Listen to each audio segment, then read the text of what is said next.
Welcome back once again. आज हम अपने इस वीडियो में करेंगे class 6 English the stellar English book की next poem the road not taken. इसके क्वेश्चन आंसर्स का लिंक आपको डिस्क्रिप्शन में मिलेगा, तो आप वहां से देख सकते हैं। इस वीडियो में हम इसका word to word Hindi explanation देखेंगे। तो चलिए वीडियो स्टार्ट करते हैं। We take many decisions whose consequences we come to know only later in life। तो हम अपने जीवन में कई निर्णय लेते हैं जिनके परिणाम हमें बाद में पता चलते हैं। Sometimes we may spend a lot of time to make up our mind only to realize later that we have erred in our judgment। कभी कभी हम सोचने में बहुत समय लगा देते हैं और बाद में महसूस होता है कि हमारा निर्णय गलत है, हमने जो फैसला लिया है वो गलत है। On other occasion, we see that decision taken on the spur of the moment have helped us in the long term। और कभी कभी ऐसा भी होता है कि जो डिसीज़न हम चुटकियों में लेते हैं, यानी बिना कोई समय लगाए लेते हैं, तो अचानक लिया गया निर्णय हमें लंबे समय तक हमारे लिए लाभदायक सिद्ध होता है। तो ये तो डिपेंड करता है कि हम किस सिचुएशन में फंसे हैं। Can you think of a decision you took quickly and it ultimately prove to be beneficial for you. तो क्या आप किसी ऐसे निर्णय के बारे में सोच सकते हैं जो आपको जल्दबाजी में लेना पड़ा हो और आपके लिए वो लाभदायक सिद्ध हुआ हो? या फिर what was the decision about, वो किस बारे में लिया गया था? और share it with your partner, और आप अपने पार्टनर से, अपने फ्रेंड से, अपने किसी भी क्लोज रिलेटिव से उसे शेयर कर सकते हैं। चलिए कविता भी देख लेते हैं। This poem is about the hard choices we face and the consequence decision we take in life. तो ये कविता उन कठिन ऑप्शंस यानी विकल्पों के बारे में है जिनका सामना हम जीवन में करते हैं। हमारे सामने अक्सर दो रास्ते होते हैं और उनमें से हमें एक को चुनना होता है। उन सोच समझकर लिए गए निर्णयों के बारे में ये है कविता। It is a portrayal of the state of the human mind in the process of making such life altering decision. और ये कविता जीवन के बदल देने वाले निर्णयों को लेते समय मनुष्य की मनोस्थिति यानी मन की स्थिति को भी बताती है कि उस समय उसके मन की स्थिति कैसी है। The poem captures the feeling of indecisiveness in the face of decision and the agony of regret. तो कविता निर्णय के सामने असमंजस की भावना और पछतावे का दर्द दोनों को व्यक्त करती है। कभी कभी हम असमंजस में फंस जाते हैं, कंफ्यूज हो जाते हैं, तो ये भी बताती है। और हम कभी कभी जो निर्णय लेते हैं और वो गलत साबित होता है, तो उस पछतावे के दर्द को भी व्यक्त करती है। तो चलिए पोयम भी देख लेते हैं कि पोयम हमें क्या बताना चाह रही है। To roads diverged in a yellow would. यहाँ टू रोड्स का मतलब है दो रास्ते, यानी जीवन के दो विकल्प, दो ऑप्शन। डाइवर्ज्ड का मतलब होता है अलग हो गए, यानी एक रास्ता कहीं और जाता है और एक रास्ता कहीं और जाता है। येलो वुड का मतलब है पीले पत्तों वाला जंगल, यानी शरद ऋतु के दृश्य। तो कवि कहते हैं कि जंगल में मैं पहुंचा और जहां रास्ते दो भागों में बटे हुए थे, यानी मेरे पास जीवन के दो विकल्प थे। ये जीवन में ऐसा समय था जब मुझे उनमें से एक को चुनना पड़ता।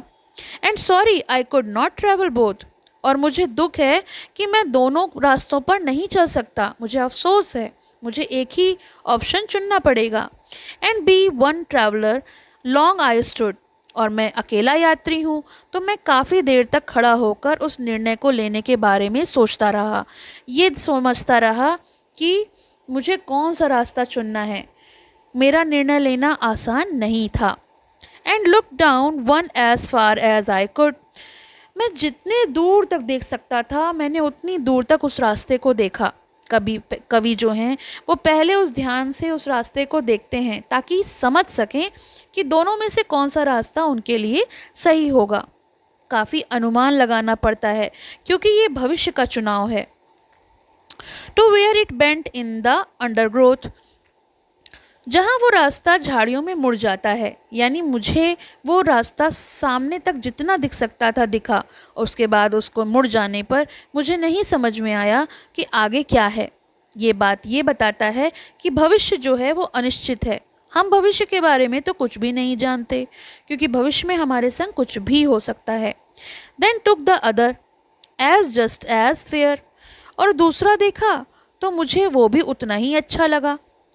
यानी कवि कहते हैं कि मैंने जब पहले रास्ते के बारे में सोचा तो वो भी सुंदर था, और दूसरे रास्ते को देखा तो वो भी उतना ही सुंदर और सही लग रहा था। And having perhaps the better claim, मुझे समझ नहीं आ रहा था कि मैं किस विकल्प को चुन रहा हूँ और जिसको चुन रहा हूँ वो सही है या नहीं, किसे क्लेम करूँ। Because it was grassy and wanted wear, क्योंकि ये घास से भरा हुआ था और कम चला गया था। घास से भरा होने का मतलब ये था कि इस पर बहुत कम ही लोग चलकर गए हैं, यानी ये अनोखे और कम चुने गए रास्ते का प्रतीक है। इसे बहुत कम ही लोगों ने चुना है। Though as for that the passing there, और अब यहाँ पर कवि अपनी बात बदलते हैं और कहते हैं कि शायद उनका अनुमान पूरी तरह सही नहीं था, क्योंकि ये घास से भरा है, कम चला गया है, तो हो सकता है ये सही नहीं था, इसीलिए लोग भी उस पर नहीं ज़्यादा गुजरे, मतलब वहाँ से ज़्यादा लोग नहीं गए, किसी ने उसको नहीं चुना। Had want them really about the same, और फिर कहते हैं कि असल में दोनों रास्तों पर लगभग बराबर लोग चले थे। इसका अर्थ है कि कई बार हम सोचते हैं कि हमारा चुनाव बहुत अलग है, वास्तव में दोनों विकल्प समान हो सकते हैं। And both the eight morning equally ले, अगर हम सुबह की बात करें तो दोनों रास्ते समान रूप से हैं। हमारे सामने जो दोनों रास्ते हैं उनमें हमें कोई डिफरेंस नज़र नहीं आ रहा है। In leaves no step that trodden black, क्योंकि जो पत्तियां हैं वो उस पर किसी ने भी कोई निशान नहीं छोड़े हैं। दोनों रास्ते नए अवसरों जैसे हैं, पहला भी और दूसरा भी नई अपॉर्चुनिटीज़ हैं। Oh I kept the first for another day, और मैं पहला रास्ता किसी और दिन के लिए छोड़ देता हूँ और दूसरे रास्ते को चुनता हूँ। Yet knowing how way Leeds on two way, फिर भी जीवन में एक चुनाव आगे के रास्ते बदल देता है, यानी ज़रूरी नहीं है कि चुना गया रास्ता आपको जीवन में सफलता ही दे। I doubted if I should ever come back, और मुझे संदेह है, मुझे शक है कि क्या मैं कभी वापस आ पाऊँगा। क्या मैं अपने गलत डिसीज़न को, अगर उसको सही करने का मौका मुझे मिल पाएगा। जीवन में कुछ निर्णय अंतिम होते हैं, अगर मैंने एक को चुन लिया और वो मेरे लिए सही नहीं हुआ तो क्या मैं उस दूसरे रास्ते पर जिसको मैंने छोड़ दिया है उस पर वापस लौट भी पाऊँगा। I shall be telling this with a sigh, sigh मतलब आह भरना। मैं ये बात एक आह भर कर बताऊँगा। साई का अर्थ होता है आह, जो पछतावे या संतोष या गहरी भावना को दिखा रहा है। Somewhere ages and ages hence, बहुत समय बाद, कहीं भविष्य में। कवि कहते हैं बहुत वर्षों बाद इस निर्णय को वो याद करेंगे कि मेरे फैसलों का असर लंबे समय तक रहता है या नहीं। Two roads diverged in a wood and I, और दो रास्ते जंगल में अलग हुए थे और मैंने उनमें से एक का चुनाव किया था। उस क्षण को वो याद करेंगे। I took the one less travelled by, कवि कहते हैं कि उन्होंने एक अलग, अनोखा और कम चुना गया रास्ता अपनाया जिसे बहुत कम लोगों ने ही चुना था। ये बात उनके साहस और उनकी स्वतंत्र सोच को दर्शाती है। And that has made all the difference, और उसी ने मेरे जीवन में काफ़ी ज़्यादा डिफरेंस पैदा किए, मतलब अंतर पैदा किए। उस एक निर्णय ने मेरे जीवन को बदल दिया। कविता का मुख्य संदेश है कि हमारे चुनाव हमारे भविष्य को आकार देते हैं, तो हमेशा चुनाव करते समय अपने भविष्य के बारे में सोचना चाहिए। ये तो हो गया इस पोयम का एक्सप्लेनेशन। आई होप आपको ये पोयम समझ में आई हो। ये जीवन की सीख देती है।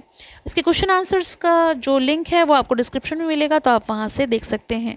Thank you for watching, have a nice day. पसंद आया हो तो लाइक करें, शेयर करें और चैनल को सब्सक्राइब करें।